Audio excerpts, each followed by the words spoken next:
Hello, everyone, and welcome to Thursday Talks with Chug. Each week, we cover pressing topics that matter to you and your business. My name is Ariana Gonzalez from Chug, attorneys and CPAs tuning in from our San Diego office. Please join me in welcoming CPA Rajesh Gimayer from our Santa Clara office. Hi there, Rajesh, and welcome. Hi Ariana, thank you. Thanks for having me. Thank you for being here. For today's topic, we will be talking about BOI. Rajesh is going to be doing a presentation on that first, and then we'll go into a Q&A. Just a quick disclaimer before we get started. This conversation is for informational purposes only. It does not create an accountant-client relationship. So if you have questions, please email us at info@tube.com.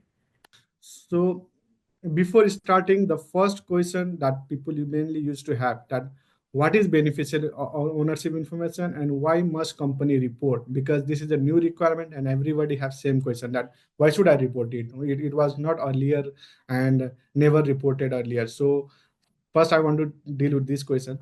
So, beneficial ownership information refers to details about the individual who directly or indirectly own or control the company. So, basically, this is the details that you will be giving to the government that who is indirectly or directly having a substantial control or ownership interest in the company. So, why it is must be reported? Because in 2021, Congress passed the Corporate Transparency Act. Okay, so through that act, this requirement has been introduced, okay, to curb the use of sale of companies and upon ownership structure by the bad actor to hide or profit from the illicit activities. So this requirement was from through the through the Corporate Transparency Act. Okay, through that this requirement is introduced that is applicable from 1st January 2024. So you need to report it because this is a law that government want you to file.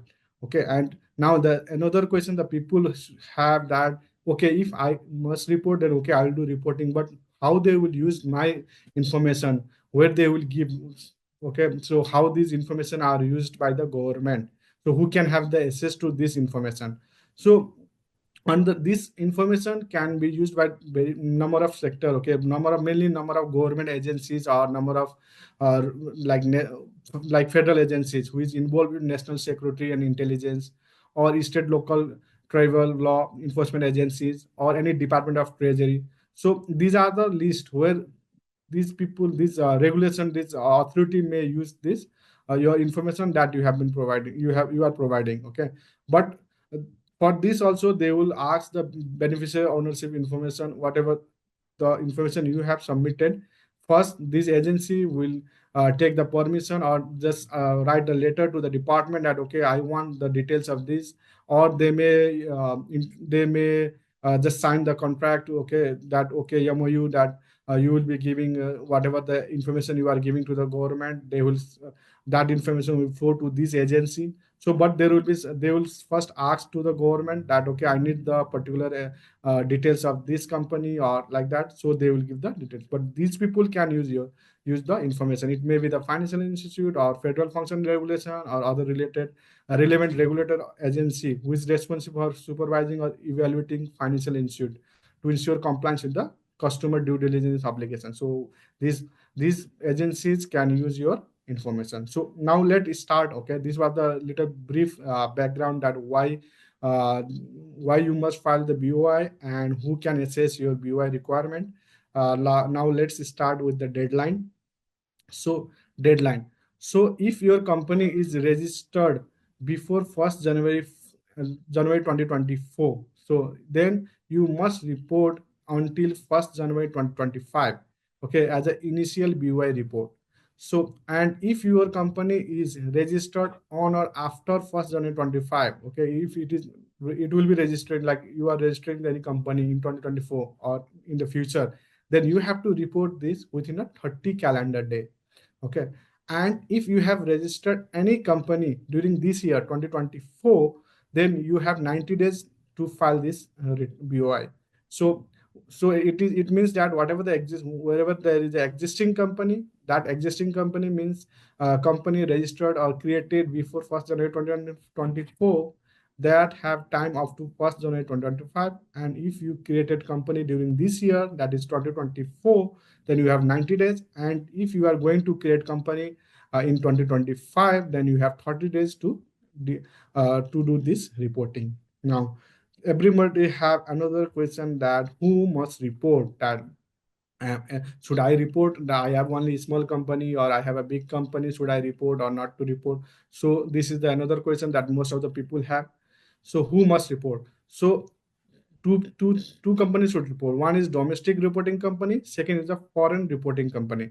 So in domestic reporting company, it may be any corporate, any LLC, or any entity that has been created, okay, by filing to the with a SOS or similar office under the law of state.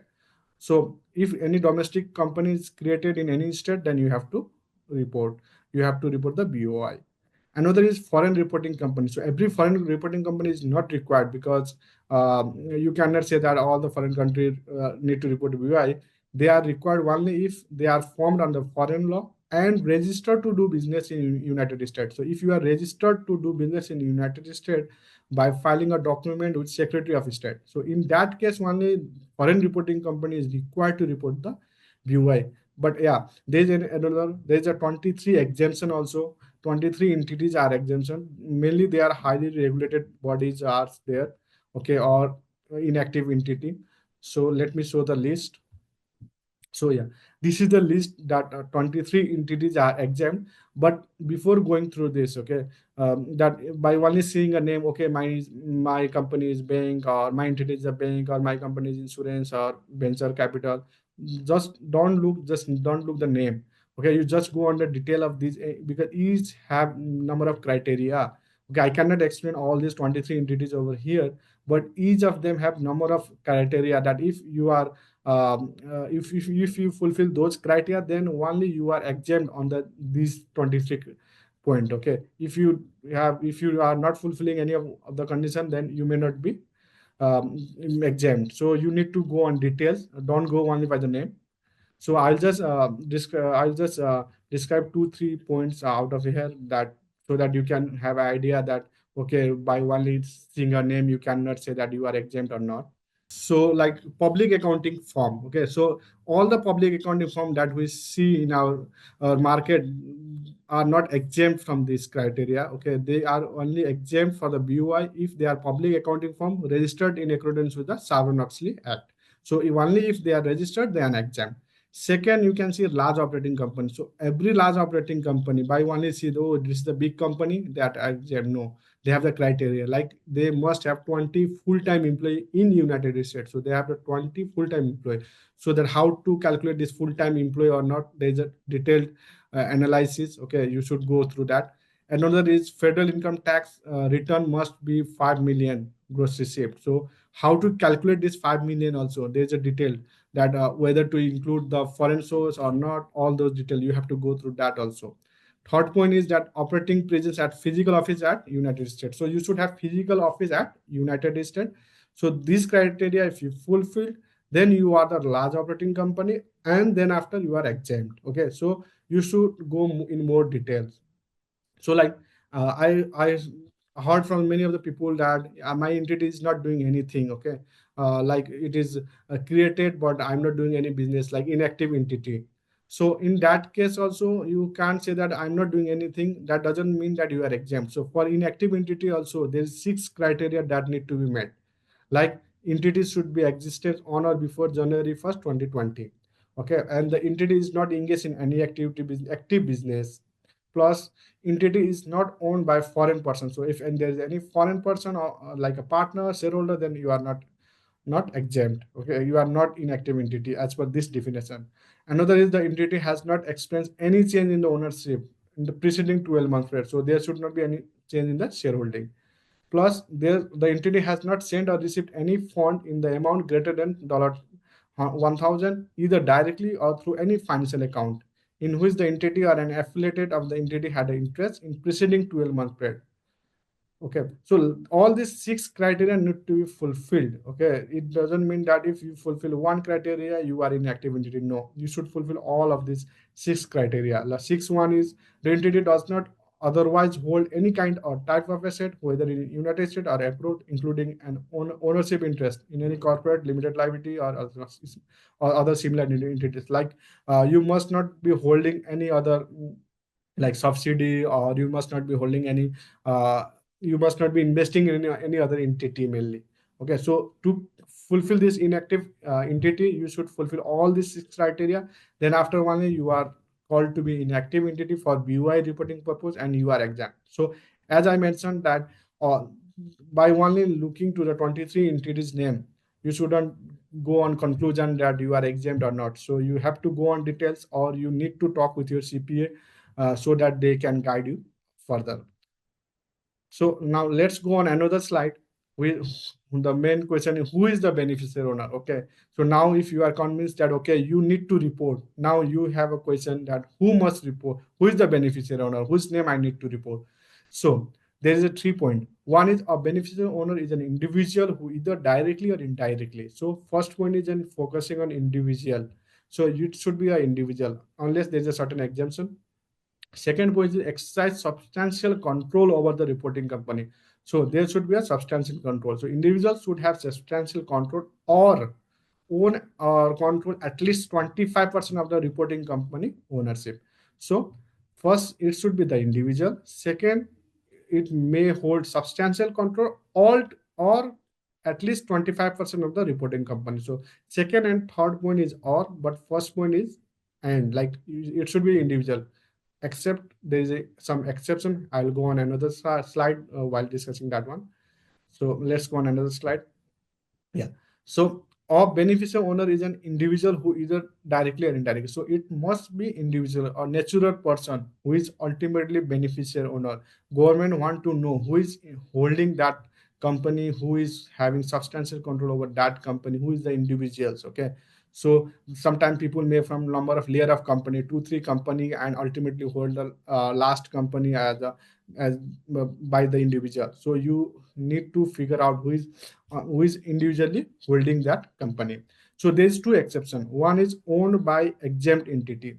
Okay, if it is owned by the exempt entity, so I already give you the list of 23 entities. If there is a entity which is exempt and that entity is holding other entity, then that other reporting entity can report beneficial owner name, that is exempt entity name, that is corporate name, in the beneficial owner. Otherwise, they should report the individual. They should go on digging that who is the individual that ultimately holding that entity. Or second exception is if the beneficial owner of the reporting company and the intermediate company are the same individual, reporting company may report the FinCEN identifier, the full legal name of the intermediate company. In this case also, you can report intermediate company name through which the individual is beneficial owner of the reporting company. So only this is the 2 exception that you can report the corporate name or any other entity name. Okay. Otherwise, you need to figure out who is ultimately holding, who is indirectly holding, so that that name need to be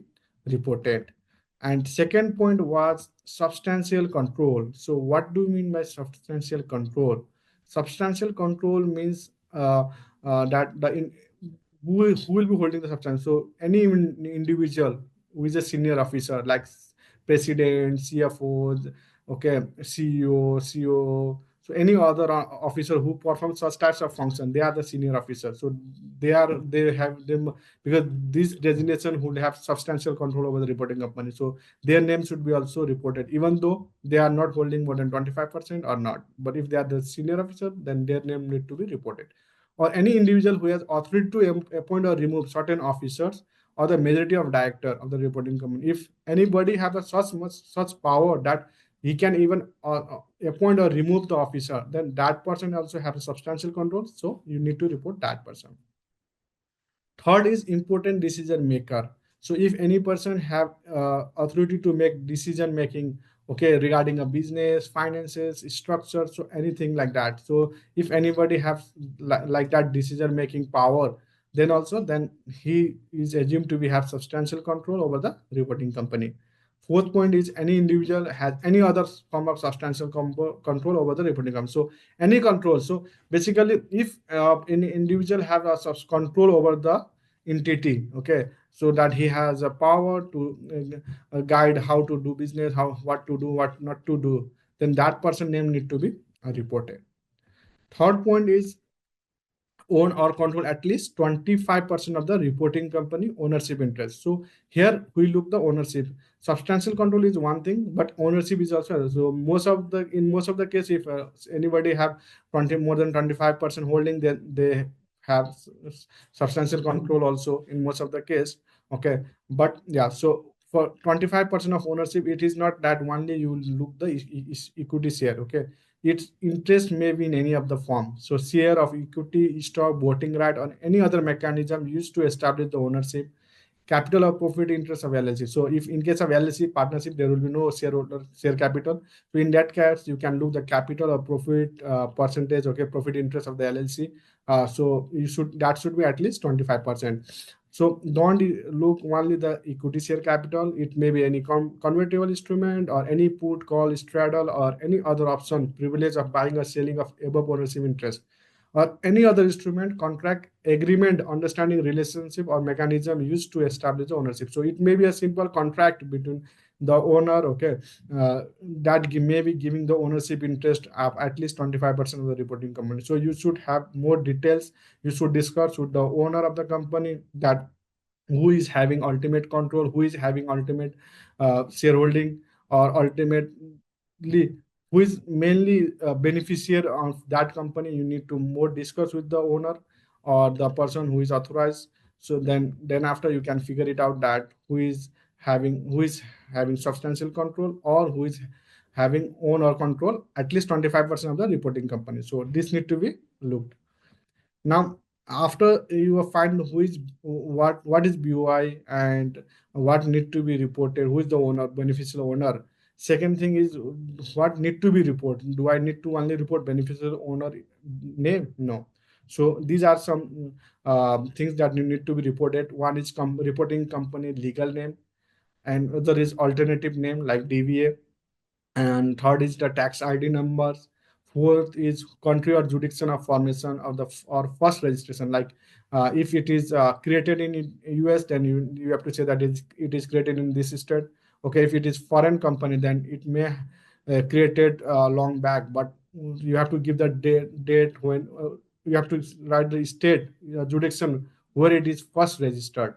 Okay, and the fifth point is current US address. So PO box is not allowed, so you have to give the current US address. And sixth point is the company applicant. So who is company applicant? I'll come in next slide. Fourth is beneficial owner. So in beneficial owner, I just described that who is beneficial owner. In that also there are name and ID and number of things need to be reported. I'm just giving a brief that what need to be reported, but there will be a like company applicant. In company applicant, what need to be reported? There will be a number of point. In beneficial owner also, what need to be reported? There is number of point. Okay, and another is the authorized submitter. At last you have to put the who is authorized to submit and the business email ID. Okay, so let's go another slide. Who is company applicant? Because this will be the another new point.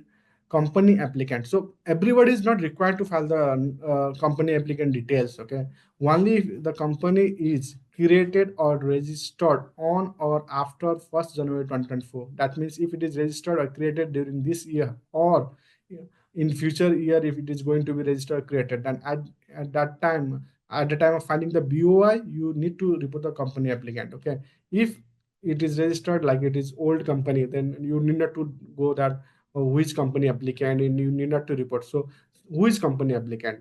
The company applicant may be any individual who filed this company with the Secretary of State, the person who directly filed the document with the Secretary of State or similar office.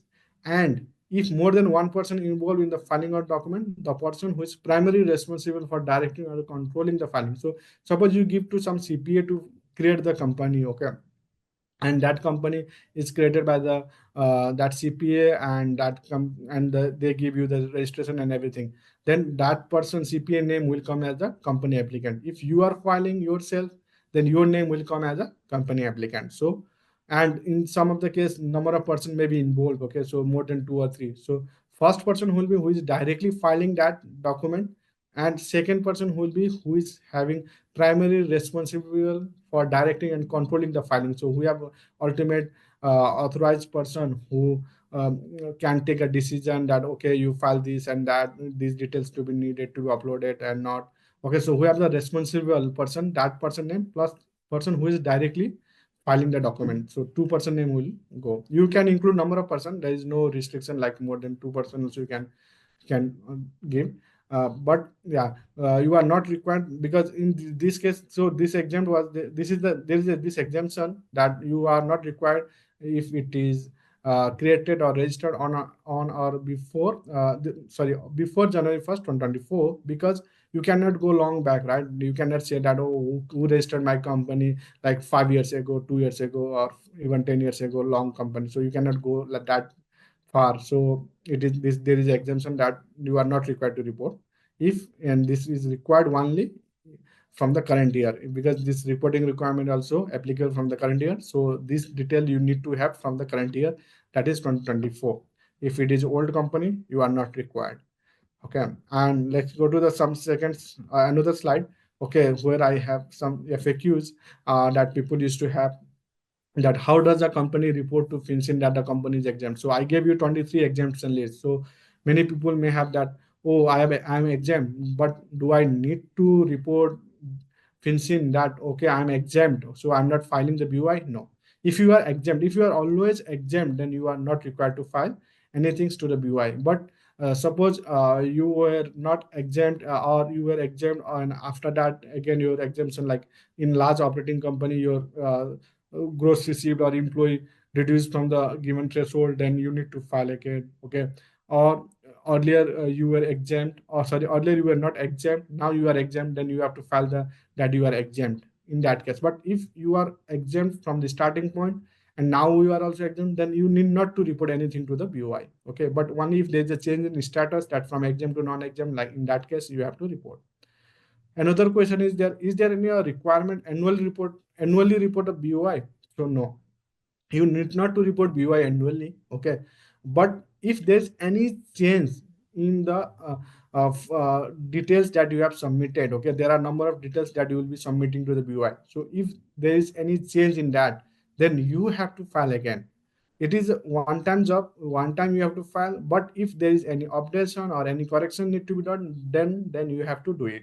Okay, so there are number like address change or name change, anything like that, or like you will be uploading the identifying document like US passport or something like that.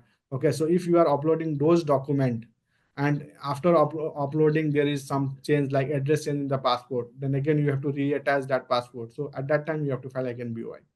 So can a reporting company report PO box as its current address? So I already covered this one. So many of the company may have a PO box address, and so but they should have the US street address, and they cannot report the PO box. Okay, and so now let's go to what if I couldn't file on time, or I willfully violate the law, and at that times what are the penalties? So penalties, civil penalties is if there is a willful violation of BOI reporting requirement, then it can result in civil penalties of up to 500 per day, and the amount is adjusted annually for inflation. So like now it may be around $590 per day. Okay, remember it is per day, not per month or per year. It is per day. So if you violate, if you forget to file, then this is the penalty. Plus there's a criminal penalties that may face up to 2 years of imprisonment plus fine up to 10,000. So there is a heavy penalty. So don't forget to file. If and I will recommend it to go to the CPA and just ask them. If you have some confusion, you can come to us also and help you how to file and what details is required. We can guide you thoroughly. Thank you. So, Rajesh, my first question for you is a sole proprietorship considered a reporting company? No. So the first is that if any company is like domestic company, if it is created, or foreign company, if it is registered in US, then that company is to report the BOI. So now sole proprietor. So sole proprietor, sometimes it may be registered or created through filing the SOS. So if it is created through the SOS by filing the document, then you need to. But if you are just filing any government agency for obtaining the EIN number, like to IRS, or for any fictitious business name, but you are not filing to form new entity, then you are not required. Only it is required if you are created through the Secretary of State. Okay, good to know. So, what about in the case if a corporate entity owns or controls 25% or more of a reporting company's ownership interests? Who should be identified as the beneficial owner? So on ordinary, the reporting company report should report the individual. Okay. So it shouldn't report any corporate if it holds more than 25%. So you should look indirectly who is holding from through that company. Suppose company A is holding company B and company B is holding company C. So you shouldn't report the company B unless you fall from the certain exemptions are there where you can report the company name also. Otherwise, you have to report the individual's name. So you have to see who is indirectly holding the share more than 25% or who is having substantial control over the corporate. So there must be someone who is individually holding, like if even there is a company A, B, C holding each other, then ultimately there must be some individual in the top. Okay. So if there is someone individual who is holding more than 25%, then you need to report that individual name plus person who is having substantial control over the entity. Wow, okay, really good to know. So, for example, if a reporting company created or registered in 2024 or later ceases operations and dissolves before its initial BOI report is due to FinCEN, is it still required to file the report? Yes. So no matter if you cease to exist, as and when you just registered the company in 2024. So there's a time period that within a 90 days you have to do it. So even though you cease to exist or you just dissolve the company, even that case you have to file the BOI within a 90 days, because within a 2024 you have to file within 90 days of company registration. So if you cease also or whatever, if you dissolve anything you do, but you have to file after dissolution. Again, you need not to do anything. Again, you need not to file BOI that okay, I'm dissolved. But once you registered the company or you created the company in 2024, you must file the BOI. Okay, so you still have to file the report. If you are watching this and have questions about this, please email us at info@choop.com. We would be happy to help you out. So, must a company report its beneficial ownership information to FinCEN if it ceased operations before the reporting requirements took effect on January 1st, 2024? No. So BOI reporting requirement is from 1st January 2024. Okay. So if any company was there before that and it already dissolved, a complete dissolution process has been done. Okay, then no need to file. But if anything like you yet to receive dissolution certificate from the SOS Secretary of State, okay, still some things are pending to completely dissolve as on January 1st, 2024, then you need to file. But everything, your all entire process of dissolution has been completed before January 1st, then no need to file the BOI, because the effective date of BOI is 1st January 2024. So before that, if you are completely ceased, no required. Okay, thanks for that information. Can you share with us what the acceptable documents are that need to be uploaded as identification documents? Yeah. So there are four documents mainly. Four documents are required. Any of them you can upload it. So one is non-expired US driving license. Like if you are in US and you have the driving license of any state, okay, of anywhere, but it should be within a US. So if then non-expired, it should be non-expired. That can be uploaded. Another is any other non-expired identification document issued by US state or local government or Indian tribe. So you can upload that also. If you don't have any of these two items, then again you can upload US passport. Okay, but that should be also non-expired US passport. So if you don't have any of the three US document, this identification document, then there is an option to upload the foreign passport also, a non-expired foreign passport. So but you can upload this foreign passport only in case you don't have any of these three, like US driving license or any of the US identification document, then you can upload foreign passport also. So, but all of them should be non-expired as on date when you are uploading.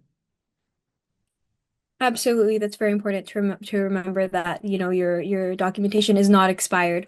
So, who is considered the company applicant if an individual uses an automated incorporation service such as a website or maybe an online platform to file the creation or registration documents for a reporting company? Yeah, so this question most of the people used to have, because nowadays everyone is doing their registration by own, by going to the website, by using different kind of website and link. So if you are using some website and just you are using their software online tools, and just you have there is a written applicable guidelines that how to register, and you are reading that and you are doing yourself, then and the employee of that software company or that agency is not directly involved in registering your company, then the person who is doing individual person who is doing that all the work is the company applicant.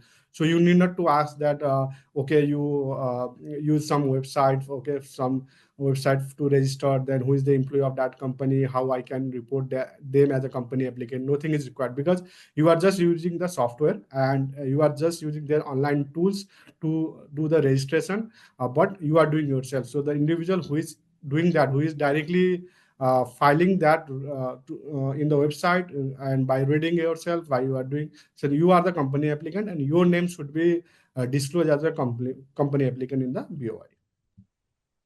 And is a reporting company required to submit a beneficial ownership information report whenever it registers to conduct business in a new state?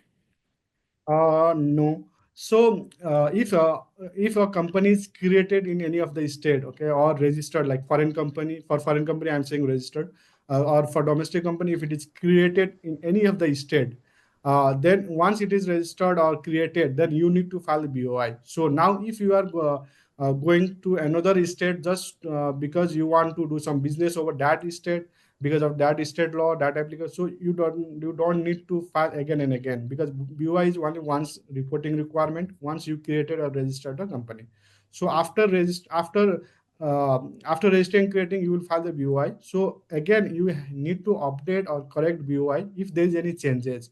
So but merely if you are registering your company in another state to do business, that doesn't create the another requirement to file the BOI. So because that registering or creating in another state just simply authorize you to do business in that state, but that doesn't trigger again to file the BOI. So BOI is one time job, but unless there is any changes. So if whatever requirement is there to file, if anything changes after filing, then you need to resubmit that, you need to update that, or if any error, you have to correct it.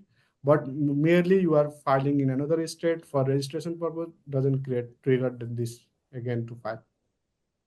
Understood. That's really good to know. So, what happens if a reporting company doesn't have any individuals within the company who own or control at least 25%? What happens in that case? Yeah, so this question also comes number of times, that some people say, okay, I am not required to file BOI because there is no 25% holder in my company, because there may be the case where the uh, some corporate may be holding. So in that case, you should identify the BOI, and you should identify the individual who is having substantial control over that. So at least Vincent expect that uh, at least you report uh, any one of the person having a beneficial owner. Okay, good to know. So, one more question for you, Rajesh. Do you have any advice for anybody who is currently filing a BOI or needs to file a BOI? Any words of wisdom? What should they do? Where should they start?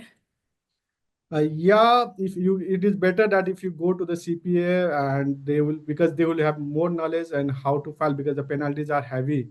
So it's you should not miss anything to on filing. So since the penalties are heavy and the CPAs are more knowledgeable on this case and they have studied, they will be having more knowledge how to file and what need to be reported, because beneficiary owner details is very long and it has very deep meaning. So to do what need to be reported and what need not to be reported. So that need to be analyzed by company to company. So it is recommended if you go to the CPA, so they can guide you more and file it properly. Wonderful advice. Thank you so much, Rajesh. If you are watching this and have any questions on this process, please reach out to us anytime at info@chuk.com. That is all we have time for today. So this brings us to the end of our conversation. Thank you so much for joining us today.